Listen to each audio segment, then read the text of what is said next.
नमस्कार मैत्रिणींनो, गुढीपाडव्याच्या सर्वांना सर्वप्रथम हार्दिक शुभेच्छा. तर मी आज माझे सकाळचे म्हणजे जे सणाचं रुटीन आहे ते तुमच्यासोबत शेअर करणार आहे. तर सर्वप्रथम मैत्रिणींनो, मी आलेली आहे ते किचनमध्ये.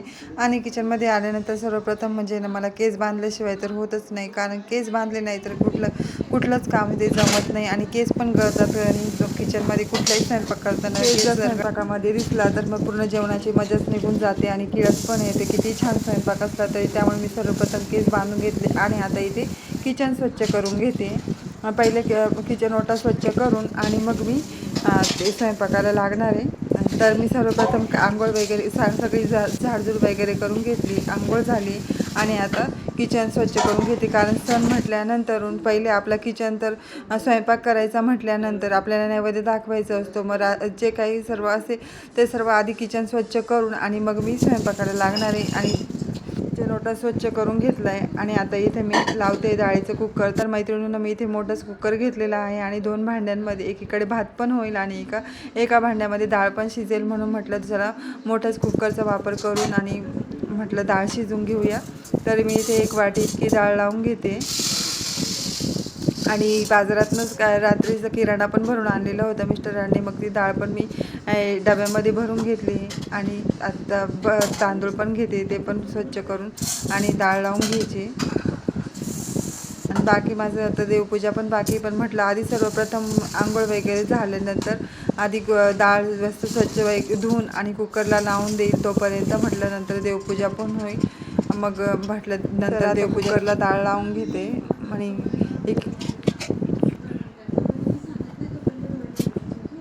मीठ वगैरे टाकून इथे भात पण होईल आणि डाळ पण होईल, दोन्ही पण मी होतील या दृष्टीने मी इथे मोठा कुकरचा वापर केला. आणि मैत्रिणींनी मला कुकर लावताना खूप भीती वाटते, कारण मागच्याच सणाला होळीच्या वेळेस माझ्याकडनं आहे ना, म्हणजे त्या चूक नसतानासुद्धा आहे ना कुकरचं काय झालं ते देव जाणे, छोटा जो कुकर होता ना त्याचा पूर्ण म्हणजे शिट्टी उडाली होती. आणि शिट्टी उडाली म्हणण्यापेक्षा त्याचं शिट्टी न होता डायरेक्ट कुकर खाली आला होता आणि पूर्ण सगळीकडे भात होऊन गेला. तर पण देवाची कृपा अशी की बाकी काहीच झालेलं नाही, परंतु मला राडा खूप झाला होता तेव्हा. तर आता एकीकडे कुकर लावून दिला आणि आता देवपूजा करून घेते. म्हणजे आपल्या एकीकडे डाळ पण शिजेल आणि एकीकडे देवपूजा पण होईल. पहाटे 5 वाजेपासून उठून मैत्रिणींना ही सकाळची धावपळ चालू, सगळी झाडझूड वगैरे आटोपली. त्यानंतर आंघोळ केली आणि आंघोळ झाल्यानंतर पहिले कुकर वगैरे लावून आणि आता देवपूजा करून घेऊया. तोपर्यंत डाळ पण शिजेल म्हटलं. आणि आता मी इथे देवांना आंघोळ घालून घेते. तर मैत्रिणींनो, सण म्हटल्यानंतर आनंद तर वाटतोच, परंतु तितके एकटं माणूस म्हटल्यानंतर सगळे कामं एकटीलाच करायची असतात, त्यामुळे धावपळ पण होते. ते तर होतंच, परंतु चालायचंच. स्त्रीजीवन म्हटल्यानंतर ते तर करावंच लागतं. आणि आता इथे मी मस्त त्या पिंडीला पण मस्त स्नान घालून मस्त ओम नमः शिवाय मंत्राचा जप करत ते झालं, पुसून वगैरे ठेवली. आणि आता म्हटलं कधी तर हे म्हणजे देवांना आंघोळ घालण्याचं काम तर मिस्टर करतात, परंतु ते उठले नाही तर मी जर माझी आंघोळ झाली तर मी पण करते. आणि आता इथे सर्व देवांचे फोटो जे आहे ते व्यवस्थित पुसून घेते, कारण आपण किती बाकीचं हे केलं परंतु देवांना पण पहिले स्वच्छ करणं महत्त्वाचं असतं. मी रोजच सर्व फोटो वगैरे पुसून तिथली सर्व स्वच्छ करून घेते. असं नाही का मी व्हिडिओ बनवते तेव्हाच हे रोजच कामाचं सर्व देवांच्या खालचं वगैरे पुसून घ्यायचं, देवांचे फोटो वगैरे पुसून.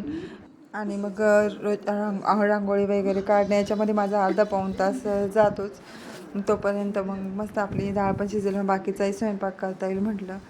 म्हणून मी नाहीतर उठल्या रोज मी काय करते, आंघोळ झाल्यानंतर पहिले देवपूजा करते किंवा मिस्टरांना जायचं असेल तर त्यांचा चहा वगैरे करून आणि मग मी देवपूजेला बसते.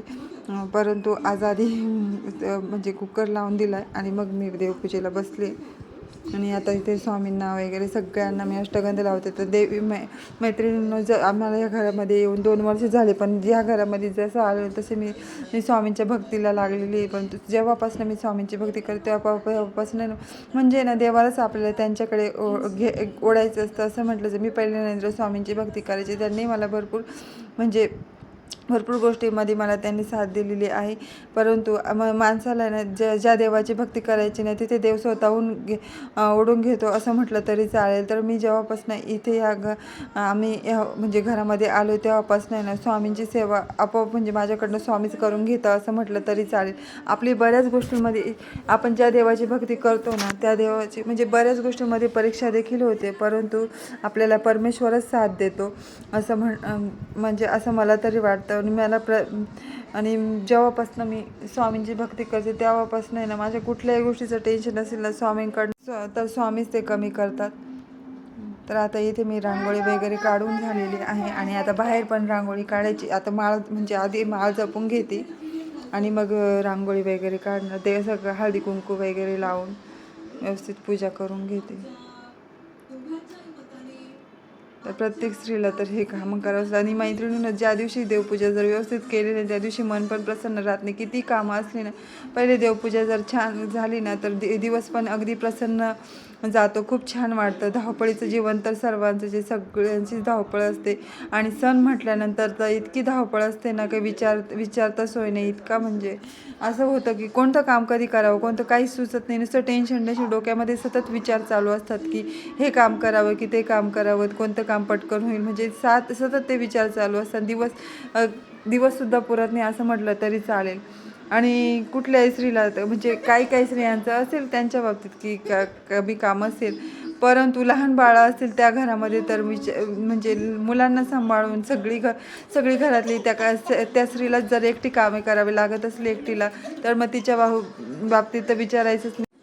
सगळेच झालं पाहिजे. स्वयंपाकही वेळेत झाला पाहिजे, मुलांना खाणं पिणंही वेळेत दिलं पाहिजे. मिस्टरांचं पण त्यांना बाहेर ड्युटीवर जायचं असल्यामुळे तर त्यांच्याही सगळ्या गोष्टी व्यवस्थित झाल्या पाहिजे. ह्या सगळ्या गोष्टी मॅनेज करणं म्हणजे इतकं कठीण होऊन जातं. आणि त्यात जर उठायला उशीर झाला तर मग तर खूपच म्हणजे ती धावपळ होऊन जाते. तर आज मी तर पहाटे 5 वाजेपासून उठली. बाहेरचं सगळं धुणं, मग आतली झाडझूड सर्व करता अन्नच मला म्हणजे 1-1.5 तास त्यातच निघून गेला. आणि मग माझी सगळं आंघोळ झाल्यानंतर आता देवपूजा झाली आणि आता मिस्टरांनी गुढीचं वगैरे म्हणजे त्यांनी गुढी तयार करून आता आम्ही इथे पूजेला आलेलो आहोत तिथे वरती. त्यानंतर आता इथे मस्त अशी पूजा करून घेतो. तर मैत्रिणींना गुढीपाडवा म्हटल्यानंतर आम्हाला पहिला सण येतो आणि हा सण दिवशी प्रत्येक घरासमोर उंच काठी रोवतात. त्या काठीलाच गुढी मानतो आणि ज्या घरासमोर गुढी असेल त्या घरातील लोकांना विजय मिळतो.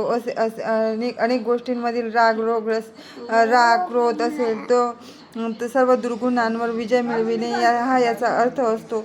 याला विजयाचे प्रतीक मानले जाते. आपण जे काही काम करतो त्या संबंधीचे प्रतीक म्हणजे गुढी असे म्हटले जाते. तर पूर्ण वर्षातील 3.5 मुहूर्तांपैकी हे जे मुहूर्त असते ते म्हणजे आजचा हा दिवस. या दिवशी वस्तू खरेदी केल्या जातात. वेगवेगळे शुभ कार्य या दिवसापासून सुरुवात होते. तर या गुढीचा अर्थ म्हणजे कळस लावतो त्याला यशाचे प्रतीक असते. निंबाचा पाला म्हणजे आरोग्याचे प्रतीक, पुष्पहार म्हणजे मांगल्याचे प्रतीक, आणि जरीची साडी म्हणजे वैभवाचे प्रतीक, वेळूची काठी म्हणजे सामर्थ्याचे प्रतीक, हळदी कुंकू जे लावतो ते म्हणजे सौभाग्याचे प्रतीक असा या गुढीचा अर्थ होतो. तर यामागे हे महत्त्व दडलेलं आहे. तर आता गुढीची पूजा करून झाली आहे आणि आता इथे किचनमध्ये आलेली आहे आणि आता इथे कुकर पण थंड झालेला आहे. आता मी खोलून बघते तर डाळ पण मस्त प्रकारे आता शिजलेली आहे. इकडे चहा पण ठेवलेला आहे. तर आता एक भात आणि डाळ तर झालेली आहे आणि आता बाकीचा स्वयंपाक करायचा आहे. तर या तुम्ही पण चहा प्यायला सर्वजण.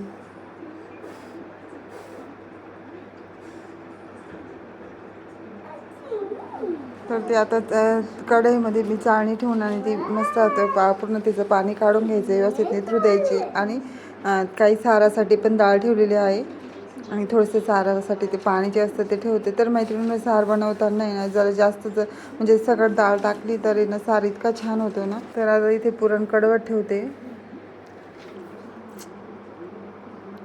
तर आज मी साखरेच्याच पुरणपोळ्या बनवणार आहे.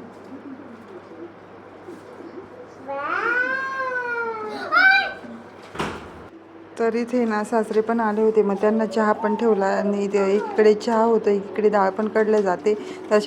तर तर आता इथे कामं चालू आहे. तर एकटं म्हटल्यानंतर मैत्रिणी इतकी धावपळून जाते ना सणाच्या दिवशी. तसं खेड्यावर कसं असतं, एक दोघी जणी असल्या ना तर पटपट कामं होतात बस. आणि आता त्यानंतर इथे मग डाळ तर एकीकडे कढते तर दुसरीकडे ना मी इथे गुळवणी पण म्हणजे आमच्याकडे याला गुळवणी म्हणतात, तुमच्याकडे खीर बोलत असते, परंतु खीर वेगळी असते आणि गुळवणी वेगळी. तर इथे मी काजू बदामाचे काप आहे ना आधीच करून ठेवले होते. इथे तूप टाकून घेतले आणि आता काजू बदामाचे काप पण टाकून घेते. म्हणजे अशी जर आधी काजू बदामाचे असे अर्धे काप जर करून ठेवले तर जेव्हा आपल्याला खीर वगैरे काही बनवायचं असेल, शिरा बनवायचा असेल तर त्यावेळेस ते पटकन कामं येतात. मग पटकन टाकता पण येतात. असे डब्यात भरून ठेवायचे अर्धे करून. आणि आधी सगळे तर काजू बदाम असते ना खायला खूप छान लागतात ते. आणि ते तर आता काजू बदाम व्यवस्थित परतून झाले. त्यानंतर मी इथे मिक्सरच्या भांड्यामध्ये ना खोबरं तांदूळ आणि साखर थोडीशी बारीक करून घेतलेली होती, ते पण व्यवस्थित परतून घेतले. त्यानंतर दूध टाकल्यानंतर मग दूध टाकून घेतले आणि या पद्धतीने आता गुळवणी पण उकळत ठेवलेलं आहे. आणि आता इकडे पुरण पण शिजलेले ते पण लगेच बारीक करून घेते. अशीच पटपट एकामागे एक कामं करून घेते. हे बघा पुरण बारीक झालेलं आहे. आणि आता त्यानंतर बनवायचं आहे तो सार. तर मी इथे तव्यावरती तेल टाकून घेतलं आहे.